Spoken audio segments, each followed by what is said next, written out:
Masa Tombi. Baba. Noi bu kana kana lagi ne. Mama. Tare puthok sarage. Lao Masa Tombi. Sa tha si. Sa se pai biro. Ibungo, sa tha si lao. Malu palising ada pio. Boy habu ta chaluge. Kaino isa di ngasi di aw nganna. Boy no hospital bukta chalu je. Kari tawrege ne ma bo. Ma yu fajana khangde. Yare se piro chalagi thingi ma. Leiramo paisa lawthogige. Mask pu ba kaw ni ko. Ibungo hage ta. Kari wanu baba. Haujik laidiba. Laiba ki laina laichat asigi. Phibam asida. Akoi yamna section gadabani ko ibungo. Mask, hand sanitizer season gadabani. Hoi baba, ai kono loina tarage thingi.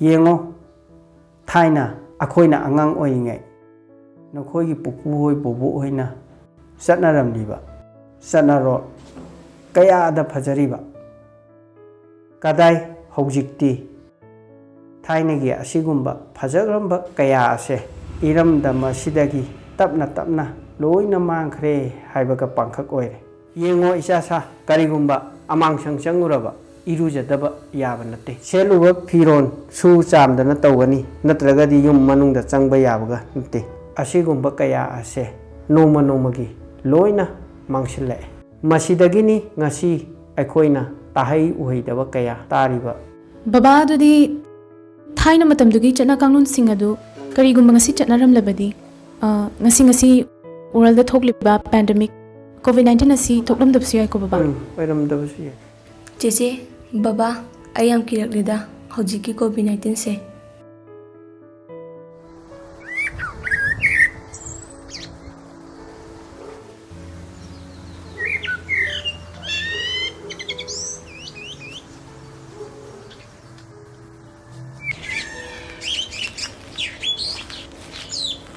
COVID-19 na miyoy amadagi miyoy amada bagi mawong kali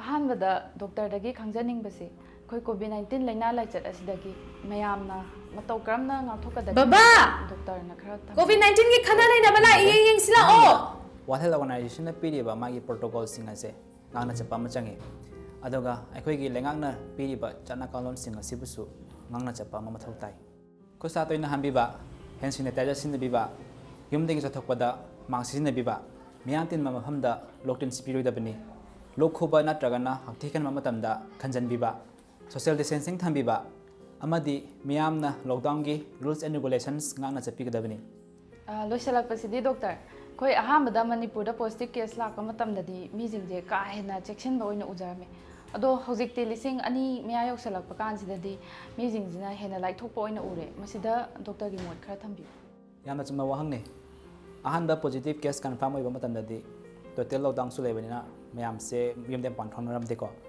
yamna sukinarame kudam haibabu leka baw saman khanare mahajari bako hojikti lengang no su lockdown se khar sum kumthok pe matungina mayam su yumdem panthok sum hangnare ko nomagi su cha da dia yarak tamina aina sulami hangna sumu jabada mi khara di marks se sum upta thengnai hajari ba yari ba makhai marks ti sum shodan sin bi hajari aroi boina hajaning badi aina hobda panjakriba chana kalon sing adabu ekoi mayamna ngangna chapiragadi covid-19 asidagi isumi painingai oidi haina ina mayamda thamjage asigi thauram asibu mapung phan bibagi damakta doctor bu hanana thakachari loina na ekoi mayam punna wakhal tamina duna ngasi pandemic oiriba covid-19 asidagi punna lanthemina duna yaifaraba kangai pa ama oiminarsi haibaga loina na mayamdagi kaina na baya thang akoi hojik ngang ki wajing do loi ta hore da na ngang sa akoi hojik section da biati akoi Hoi Baba. amuk ke hena section da biati